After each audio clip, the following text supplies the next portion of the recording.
UP21 classes में आप सभी लोगों का स्वागत है। महत्वपूर्ण प्रश्नों की श्रृंखला को आगे बढ़ाते हुए आज प्रैक्टिस सेट 11 पर आ चुके हैं। प्रैक्टिस सेट कितने पर आ चुके हैं भाई? 11 पर। तो भाई जो भी वीडियो देख रहे हैं भाई लाइक ज़रूर करा करें भाई, जिससे हमें क्या मिलेगा और मोटिवेशन मिलेगा भाई। तो लाइक ज़रूर करें वीडियो को और शेयर भी करें भाई, जिससे और भी जो सदस्य हैं जो कंपटीशन की तैयारी करने वाले उन्हें भी इनका वीडियो का लाभ मिल चुके। तो भाई 10 का दम श्रृंखला का ये हमारा 11वां प्रैक्टिस सेट है। तो इससे पहले 10 प्रैक्टिस सेट ऑलरेडी हम सॉल्व कर चुके हैं। तो 11वां जो प्रैक्टिस सेट है बहुत बेहतरीन क्वेश्चन लेकर आए हैं भाई, इसमें ध्यान रखना भाई। तो आगे करते हैं भाई चर्चा शुरू भाई। क्वेश्चन नंबर 1 कह रहा है भैया, पंडित जवाहरलाल नेहरू द्वारा प्रस्तावित उद्देश्य प्रस्ताव को संविधान सभा द्वारा कब स्वीकार किया गया? तो रीट राजस्थान का एक एग्जाम होता है, वहां पर ये क्वेश्चन आपसे पूछा गया है। तो उद्देश्य प्रस्ताव के बारे में मैं बताया, जो बाद में क्या बना, संविधान की प्रस्तावना बना। अब देखो 9 दिसंबर 1946 की बात करें तो संविधान सभा की पहली बैठक होती है। सभा की पहली बैठक, संविधान सभा की पहली बैठक होती है भैया कौन सी? 9 दिसंबर 1946 को। और इसमें संविधान सभा के जो अस्थायी अध्यक्ष बने भाई, तो कौन बनते हैं भैया? सच्चिदानंद सिन्हा। सच्चिदानंद सिन्हा ये संविधान सभा के अस्थायी अध्यक्ष थे भैया। दूसरी जो बैठक हुई थी हमारी भैया, सेकंड जो बैठक हुई थी भाई, दूसरी जो हुई थी हमारी 11 दिसंबर 1946 को हुई है भाई। और इसमें डॉक्टर राजेंद्र प्रसाद को संविधान सभा का स्थायी अध्यक्ष चुना गया, राजेंद्र प्रसाद। और यहाँ पर जो उपाध्यक्ष बनाए गए वो हरेंद्र कुमार मुखर्जी। पूछा जाता है संविधान सभा के उपाध्यक्ष कौन थे? हरेंद्र कुमार मुखर्जी। फिर 13 जनवरी 1946 को जवाहरलाल नेहरू के द्वारा उद्देश्य प्रस्ताव पेश किया गया। तो यही बोला गया जो भारत की आगे जाकर क्या बना, वो ये भारत के संविधान की प्रस्तावना बना।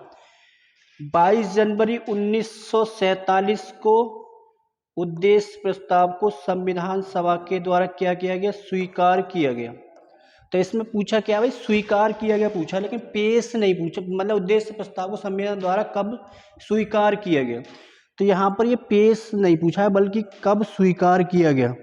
तो इसका जो आंसर होगा 22 जनवरी 1947। यहाँ पर क्या हुआ था? उद्देश्य प्रस्ताव पेश किया गया। उद्देश्य प्रस्ताव पेश, उद्देश्य प्रस्ताव पेश किया गया कौन सा भैया? 13 दिसंबर 1946 को। किसके द्वारा? जवाहरलाल नेहरू के द्वारा। और ये संविधान सभा द्वारा कब स्वीकार किया गया? 22 जनवरी 1947। तो इस जो सारे जो ऑप्शन दे रखे हैं इनसे हमें इतनी जानकारी मिली हुई। तो ये क्वेश्चन तुम्हें आगे भी देखने को मिलेंगे प्रैक्टिस सेट में, जो मैं बता रहा हूँ भाई। कच्चे आमों में निम्नलिखित में से कौन सा अम्ल पाया जाता है? UPSSC पैट 2023 में आपसे ये क्वेश्चन पूछा गया। पिछली वाली जो क्लास का जो वीडियो देखोगे वहां पर मैंने कई सारे एसिड बताए थे, और कौन सा एसिड किस में पाया जाएगा। तो फार्मिक एसिड को बताया मैंने, फार्मिक एसिड जिसे मेथोनोइक एसिड भी बोलते हैं, चींटी के डंक में देखने को मिलेगा भाई। फार्मिक एसिड बताया होगा मैंने भाई क्लास में पिछली। बेंजोइक एसिड मिलेगा, घास में पाया जाता है, घास में देखने को मिलेगा बेंजोइक एसिड। लेकिन टार्टरिक एसिड जो मिलेगा वो किस में मिलेगा भाई? कच्चे आम में मिलेगा टार्टरिक। और किस में मिलेगा कच्चे आम के अलावा? एक तो इमली में देखने को मिलेगा टार्टरिक एसिड, और हमें देखने को मिलेगा एक अंगूर में मिलेगा, और एक मिलेगा कच्चे आम में। जो क्वेश्चन का पूछा गया है जवाब टार्टरिक एसिड। लैक्टिक एसिड जो पाया जाएगा ये किस में पाया जाएगा, ये दूध में पाया जाएगा भैया, लैक्टिक एसिड। तो यहाँ पर कच्चे आम में जो बनेगा वही टॉर्ट्रिक एसिड इसका आंसर होगा। केंद्रीय भारतीय सुरक्षा बल CISF की स्थापना कब की गई थी भाई, तो 1958 DRDO की स्थापना हुई, defence research and development organisation. Bharat की रक्षा संबंधी जो भी कार्य किए जाते हैं वो सब DRDO के अंदर में है। तो ये DRDO बना था भैया जनवरी 1958, जनवरी में DRDO का स्थापना हुई। DRDO कहाँ पर है, दिल्ली में है भाई। और इसका आदर्श वाक्य बहुत पूछा जाता है, बलस्य मूलम विज्ञानम। आदर्श वाक्य कई बार पूछ लेते हैं भाई DRDO का, बलस्य मूलम विज्ञानम। ये DRDO का क्या भैया, ध्येय वाक्य मूलम विज्ञानम। और इसके तुम्हें DRDO के हेड भी पता होंगे, समीर बी कामत। इसके हेड भी बताऊंगा, समीर बी कामत। 2010 में भैया NGT की स्थापना हुई। NGT नेशनल ग्रीन ट्रिब्यूनल, जिसे बोला जाता है राष्ट्रीय हरित प्राधिकरण। हरित प्राधिकरण ये किस सेक्टर में कार्य करती है भैया NGT, ये करती है पर इन्वायरमेंट के क्षेत्र में काम करने वाली संस्था। CISF की स्थापना 1969, इसका भी मुख्यालय दिल्ली, NGT का भी मुख्यालय दिल्ली है और DRDO का मुख्यालय भी कहाँ पर है, दिल्ली। 1956 में LIC भारतीय जीवन बीमा निगम, उसका संबंध किससे भैया, इंश्योरेंस से संबंधित संस्था है भाई, बीमा क्षेत्र से संबंधित भारतीय जीवन बीमा निगम। अब इसका जो हेड क्वार्टर है वो कहाँ पर है भैया, इसका हेड क्वार्टर हमें देखने को मिलेगा मुंबई में मिलेगा, बाकी सबका मिलेगा कहाँ पर भैया, दिल्ली में। तो इसमें जो आंसर होगा हमारा CISF की स्थापना कब हुई भैया, 1969।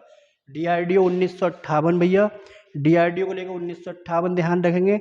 NGT को ध्यान रखेंगे 2010, और इसका DRDO का एक वाक्य, आदर्श वाक्य भी ध्यान रखना। तो इसका जो आंसर होगा वो C होगा। क्वेश्चन नंबर 6 भाई, अंडमान निकोबार का राज्य पक्षी कौन सा है भाई, तो अंडमान निकोबार का राज्य पक्षी है भैया अंडमान वुड पीजन। राज्य पक्षी कौन सा, अंडमान निकोबार।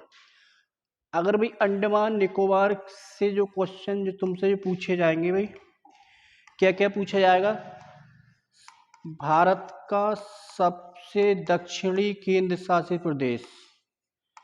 अगर पूछा जाता है भारत का सबसे दक्षिणी केंद्र शासित प्रदेश कौन सा होगा, अंडमान निकोबार होगा।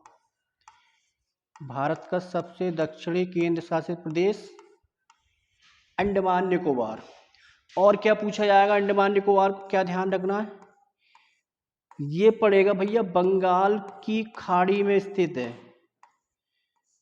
पूछा जाएगा भाई बंगाल की खाड़ी में स्थित द्वीप समूह, बंगाल की खाड़ी में स्थित द्वीप समूह कौन सा, अंडमान निकोबार द्वीप समूह। अब अंडमान निकोबार जो है भाई ये हिमालय की एक श्रेणी, अराकान योमा, जो कि म्यांमार से सीधे, म्यांमार से जो आई है वो अंडमान निकोबार की तरफ आई है। तो अराकान योमा श्रेणी का जलमग्न भाग है। एक पॉइंट ये ध्यान रखना, एक एक पॉइंट पेपर में पूछा गया है भाई। अराकान योमा ये हिमालय का विस्तार है भाई, अराकान योमा श्रेणी का जलमग्न भाग। एक ये ध्यान रखना हमें अंडमान निकोबार से, जलमग्न भाग। यहाँ की राजधानी ध्यान रखनी है तुम्हें, कौन राजधानी होती है यहाँ की, पोर्ट ब्लेयर। राजधानी कौन सी है यहाँ की, अंडमान निकोबार की, जो कि अंडमान द्वीप समूह में पड़ेगी, पोर्ट ब्लेयर। और यहीं पर एक सेलुलर जेल है, अब जिसे वीर सावरकर के नाम से जाना था, राजधानी पोर्ट ब्लेयर में यहाँ पर सेलुलर जेल है भाई। अगर अंडमान निकोबार का हाई कोर्ट पूछा गया है कई बार, न्यायिक राजधानी या हाई कोर्ट बोलेंगे भाई। तो इसका जो न्यायिक राजधानी या हाई कोर्ट कहाँ पर है, कोलकाता में हमें देखने को मिलेगा। अंडमान निकोबार का हाई कोर्ट या न्यायिक राजधानी बहुत बार पूछी जाती है पेपर में, ये बहुत बेहतरीन क्वेश्चन है भाई।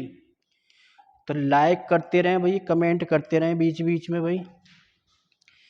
अगर मैं बात करूं यहाँ की अंडमान निकोबार की सर्वोच्च चोटी की बात करें तो सैडल पीक, और ये अंडमान द्वीप में पड़ेगा। अंडमान और निकोबार ये द्वीप समूह है। सर्वोच्च चोटी जो देखने को मिलेगी यहाँ पर मिलेगी सैडल पीक, और ये अंडमान द्वीप में मिलेगी हमारी 732 मीटर इसकी हाइट है भाई। और इसे गद्दीदार चोटी भी कहा जाता है, कई बार गद्दीदार चोटी नाम से भी पूछा गया है भाई पेपर में। गद्दीदार चोटी किस राज्य या केंद्र शासित प्रदेश की सर्वोच्च चोटी है। तो इतने अंडमान निकोबार को लेकर हमें पॉइंट ध्यान रखनी है भाई। आगे जैसे जैसे क्वेश्चन आते रहेंगे अंडमान निकोबार के बारे में और डिस्कस करते चलेंगे। तो इसका जो आंसर है भाई अंडमान वुड पीजन, डी इसका आंसर होगा, जो कि यहाँ का राज्य पक्षी है भाई। क्वेश्चन नंबर आगे देखेंगे भाई, अगला क्या कहता है। गुजरात में कौन सी सिंधु घाटी सभ्यता स्थल स्थित है। लोथल की बात करें भाई, देखो लोथल की बात करें, ये भी गुजरात में कौन सी सिंधु घाटी सभ्यता स्थल स्थित है भाई। तो ये क्वेश्चन हमसे पूछा गया भाई, गुजरात की कौन सी सिंधु घाटी सभ्यता स्थल है। तो कौन सा भैया, लोथल। कौन सी सिंधु घाटी सभ्यता स्थल है भैया, ये है भैया, कौन सा भैया, धौलावीरा, गुजरात में पड़ेगा।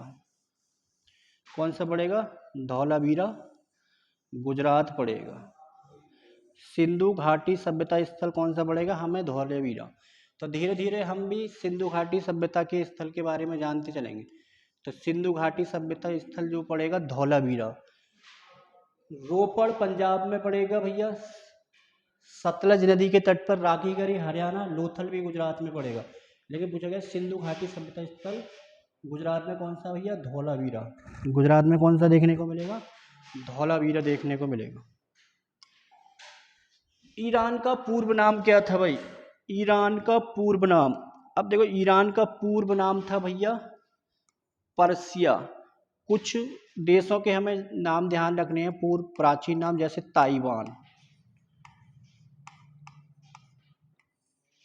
ताइवान का प्राचीन नाम पूछा जाता है फारमोसा।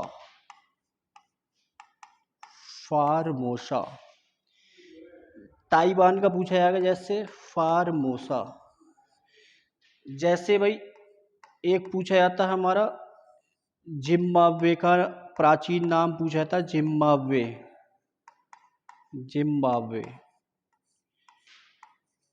दक्षिणी रोडेशिया, कौन सा भैया, दक्षिणी रोडेशिया। नीदरलैंड का तुम्हें पता ही होगा, हॉलैंड प्राचीन नाम है। एक अफगानिस्तान का कई बार पूछा जा चुका है पेपर में, अफगानिस्तान का प्राचीन नाम कई बार हमें देखने को मिला है भाई विभिन्न परीक्षाओं में। अफगानिस्तान का पुराना नाम था एरियाना। क्या भैया, एरियाना। अगर मैं बात करूं म्यांमार का पुराना नाम था बर्मा। म्यांमार का पुराना नाम बर्मा। अगर कंबोडिया का बात करें तो कंबोडिया का पुराना नाम था भैया कौन सा, कंपूचिया, जो कि ध्यान रखना। एक हमें ध्यान रखना, थाईलैंड का पूछा जाता है पेपर में। थाईलैंड का पुराना नाम, थाईलैंड का पुराना नाम है भैया सियाम। जैसे नीदरलैंड का तुम्हें ध्यान रखना होगा हॉलैंड, जैसे कंबोडिया का कंपोचिया। तो ये कुछ प्राचीन नाम तुम्हें ध्यान रखने जो कि पेपर में पूछे जाते हैं भाई। तो ईरान का पुराना नाम था भैया पर्सिया। तो ये ध्यान रखना है भाई। आगे क्वेश्चन आते हैं अगले क्वेश्चन में। लाल शैवाल आमतौर पर पाए जाते हैं, एसएससी जीडी 2019 में क्वेश्चन पूछा गया है भाई। तो ये शैवाल जो लाल शैवाल जो देखने को मिलेंगे जल निकाय। कहाँ पर मिलेंगे? जल निकाय। जल निकाय की जगह यहाँ पर ऑप्शन हमारा कभी कभी दे देते हैं महासागरों, महासागर भी दे देते हैं भाई। तो हमें शैवाल जो है वो कई कलर के देखने को मिलते हैं।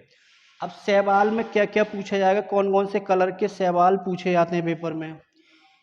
एक शैवाल होता है हमारा लाल शैवाल। अब लाल शैवाल को किस नाम से जाना जाता है ये भी पूछा जाता है पेपर में। तो लाल शैवाल को नाम दिया था रोडोफाइसी। क्या नाम देते हैं भाई? रोडोफाइसी के नाम से जाना जाता है लाल शैवाल को भाई। एक शैवाल होता है हमारा हरा शैवाल, ये भी पूछा जाता है। हरा शैवाल को नाम दिया था क्लोरोफाइसी। क्या नाम दिया था भाई? क्लोरोफाइसी। जहां पर क्लोरो का मतलब होता है, क्लोरोफो का मतलब होता है हरा भाई, क्लोरोफाइसी, क्लोरोफाइसी। एक शैवाल देखने को मिलेगा भैया भूरा शैवाल, भूरा शैवाल, और जिसे नाम से जाना जाता है फियोफाइसी। तो ये बार बार यहाँ से क्वेश्चन पूछे जा चुके हैं भाई पेपर में। फियोफाइसी के नाम से भी जाना जाता है। एक शैवाल तुम्हारा पूछा जाता है नीला हरा शैवाल, जिसे नील हरित शैवाल कहते हैं। नीला हरा शैवाल, जिसे नाम दिया जाता है भैया साइनोबैक्टीरिया। साइनोबैक्टीरिया के नाम से जाना जाता है नील हरित शैवाल को, साइनोबैक्टीरिया, साइनोबैक्टीरिया के नाम से जाना जाता है भाई। तो इस शैवाल के बारे में कुछ जानकारी तुम्हें ध्यान रखनी है ये वाली भाई। तो ये 4 प्रकार के शैवाल हमें ध्यान रखने हैं जो कि बार बार पेपर में पूछेंगे। तो इसका जो आंसर होगा ये जल निकाय इसका आंसर होगा। क्वेश्चन नंबर अगला है, बुक्सर टाइगर रिजर्व स्थित है। तो एसएससी जीडी 2019 में आपसे ये क्वेश्चन पूछा जा चुका है भाई। देखो यहाँ पर बुक्सर टाइगर रिजर्व पश्चिम बंगाल में देखने को मिलेगा। अब पश्चिम बंगाल में एक टाइगर रिजर्व और देखेंगे भाई, कौन सा? Sundarban tiger reserve. एक पश्चिम बंगाल में देखने को मिलेगा सुंदरवन टाइगर रिजर्व देखने को मिलेगा, और एक मिलेगा हमारा बुक्सा टाइगर रिजर्व। अरुणाचल प्रदेश से कौन कौन से ध्यान रखने हैं तुम्हें?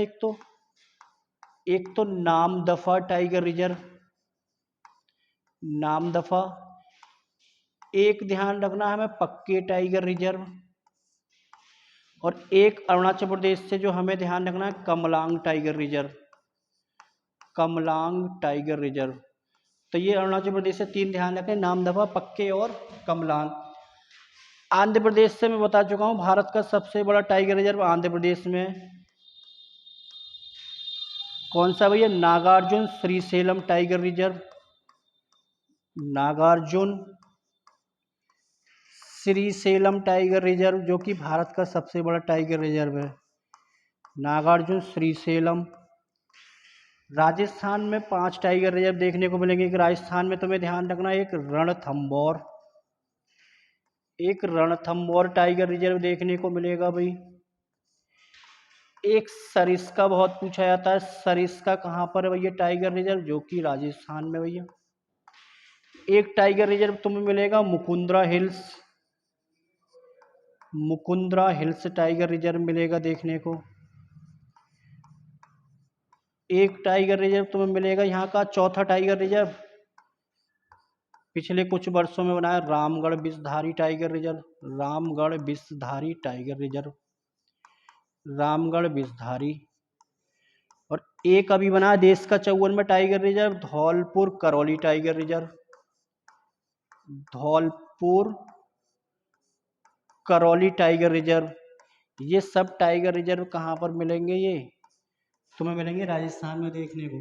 तो ऐसे ही धीरे धीरे हर स्टेट के हम टाइगर रिजर्व, नेशनल पार्क, जो भी वाइल्ड लाइफ सेंचुरी है, सब पूरे करते चलेंगे। तो पश्चिम बंगाल में बुक्सर टाइगर रिजर्व का संबंध किससे? पश्चिम बंगाल से। और एक सुंदरबन। तो इसमें इतनी बातें हमें ध्यान रखनी है। जो भी स्टेट आते रहेंगे टाइगर रिजर्व से, मैं बार बार इसका रिवीजन कराते चलूंगा भाई, तुम्हें बताते चलूंगा बार बार। क्वेश्चन नंबर आगे पे आते हुए, निम्नलिखित में से कौन सा मिजोरम की मारा? अब देखो यहाँ पे जिस भी फेस्टिवल में ट्राइब का उल्लेख है, जनजाति का, वो बहुत ही इंपॉर्टेंट होता। तो मारा जनजातियों का सबसे महत्वपूर्ण और सबसे बड़ा सांस्कृतिक और साथ ही धन्यवाद ज्ञापन समारोह है। तो ये कहाँ का? ल्यूबा खुतला है भाई। अब ये ध्यान रखना, ये तुम्हारा वीडियो का जो री एग्जाम हुआ है वहाँ पर ये क्वेश्चन पूछा गया है आपसे भाई। तो ध्यान रखा, कौन सी ट्राइब मनाती है भाई? मारा जनजाति। और मारा जनजाति का संबंध किससे है? मिजोरम। चापचारकूट, पावलकूट, मीमकूट, ये सारे पढ़ चुके हैं हम पिछले प्रैक्टिस सेटों में। तो आगे आएंगे भाई, ध्यान रखना। आरबीआई के प्रथम भारतीय गवर्नर कौन थे? तो आरबीआई की स्थापना और एक्ट वगैरह जो पिछली क्लास में बता चुका हूँ मैं, राष्ट्रीयकरण कब हुआ है। अब यहाँ पर पूछा गया आरबीआई के प्रथम भारतीय गवर्नर। तो प्रथम भारतीय गवर्नर जो थे आरबीआई के, वो थे भैया सीडी देशमुख। कौन थे भाई आरबीआई के प्रथम भारतीय? बोला गया था सीडी देशमुख। अगर पूछा जाता है आरबीआई के प्रथम गवर्नर, अगर भारतीय ने बोलता है आरबीआई के प्रथम गवर्नर कौन होंगे भैया? ब्रिटेन के होंगे ऑसबॉर्न स्मिथ होंगे भाई। आरबीआई के प्रथम गवर्नर स्मिथ। लेकिन भारतीय गवर्नर जो होंगे वो सीडी देशमुख। षणमुखम शेट्टी के बारे में बताया, स्वतंत्र भारत का पहला बजट पेश किया था इन्होंने भाई। शक्तिकांता दास ये आरबीआई के वर्तमान गवर्नर है, 25वें। आरबीआई के वर्तमान गवर्नर कौन है भाई? शक्तिकांता दास। और इन्हें एक अवार्ड भी मिल चुका है, सेंट्रल बैंकिंग अवार्ड, जो कि यूएसए द्वारा दिया जाता है। और सेंट्रल बैंकिंग अवार्ड 2023। तो ये ध्यान रखना भाई, सेंट्रल बैंकिंग अवार्ड 2023 में से इन्हें जो मिला है गवर्नर ऑफ द ईयर का अवार्ड मिला है इस बार। ध्यान, कौन सा अवार्ड मिला भाई? ये पूछा जा चुका है एसएससी में। गवर्नर ऑफ द ईयर का अवार्ड मिला है। किसे? Shaktikanta Das, governor of the year. इन्हें ये अवार्ड इस साल मिल चुका है 2023 में। सही है भाई, इतना ध्यान रखना। आरबीआई के बारे में धीरे धीरे सब चर्चा करते चलेंगे। तो एक बार सीक्वेंस से चलेंगे भाई, हर टॉपिक को सीक्वेंस से कवर करते चलेंगे, जहाँ से क्वेश्चन पेपर में बाहर ना जाए भाई। तो आरबीआई के प्रथम गवर्नर, तो सीडी देशमुख के बारे में यहाँ पर आपको याद करना होगा। आरबीआई के प्रथम गवर्नर ऑसबॉर्न स्मिथ। स्वतंत्र भारत का पहला बजट पेश किया भैया षणमुखम शेट्टी। शक्तिकांता दास आरबीआई के कौन से? 25वें। और मैंने बताया था आरबीआई के एकमात्र प्रधानमंत्री जो कि आरबीआई गवर्नर रहे हैं भाई, कौन है? मनमोहन सिंह। वो पीछे हम पढ़ चुके हैं भाई। आगे क्वेश्चन आएंगे। निम्नलिखित में से कौन सी आत्मकथा भारत के पूर्व प्रधानमंत्री मनमोहन सिंह की है? तो पीछे जो सेट बताए होंगे वहां पर मैंने 2 इनकी बुकें बताई होंगी। तो ए शॉट एट हिस्ट्री, ये बुक है भैया अभिनव बिंद्रा की बुक है। बहुत पूछी जाती है इनकी, अभिनव बिंद्रा की book. Abhinav Bindra, A shot at history. S against odds, ये बुक है भाई सानिया मिर्जा की, बहुत बार पूछी गई है पेपर में। सानिया मिर्जा की पुस्तक है ये वाली।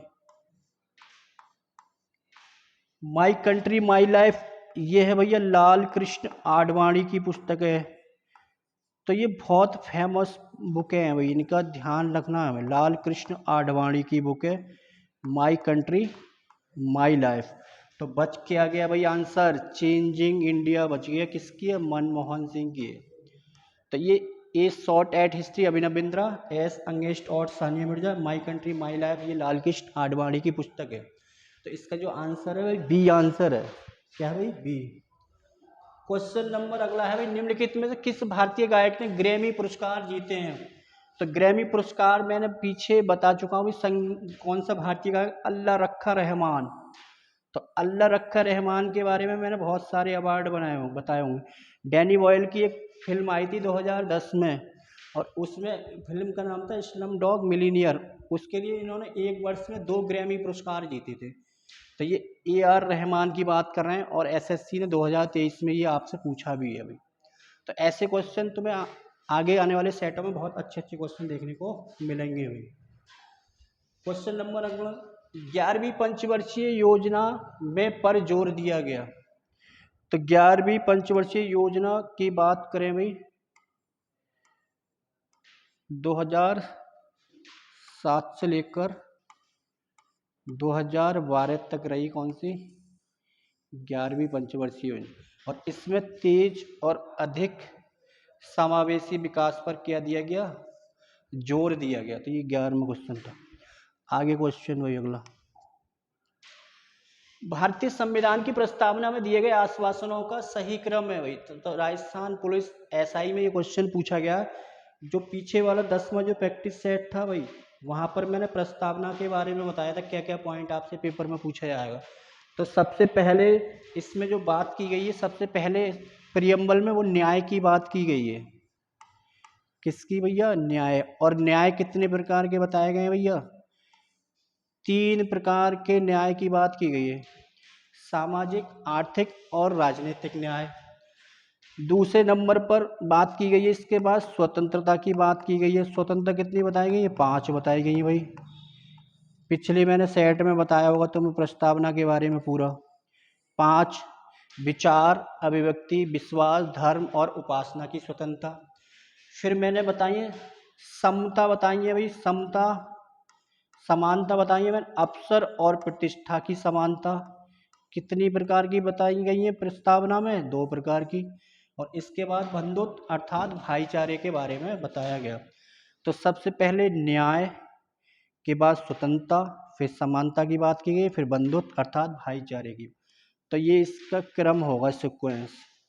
तो ऐसे ही क्वेश्चन देखने को मिलेंगे तुम्हें आगे जो सेट आएंगे। न्याय, किस प्रकार के न्याय की बात नहीं की गई, किस प्रकार की स्वतंत्रता की बात नहीं है, और किस प्रकार की समानता की बात नहीं की गई है। तो अगले क्वेश्चन पर आते हैं। क्वेश्चन नंबर 15, विश्व में सर्वाधिक समय क्षेत्र वाला देश कौन सा है? विश्व में सर्वाधिक समय क्षेत्र वाला जो देश है भैया, कौन सा भैया, फ्रांस। और विश्व को 24 समय क्षेत्रों में बांटा गया। विश्व को 24 समय क्षेत्रों में बांटा गया है।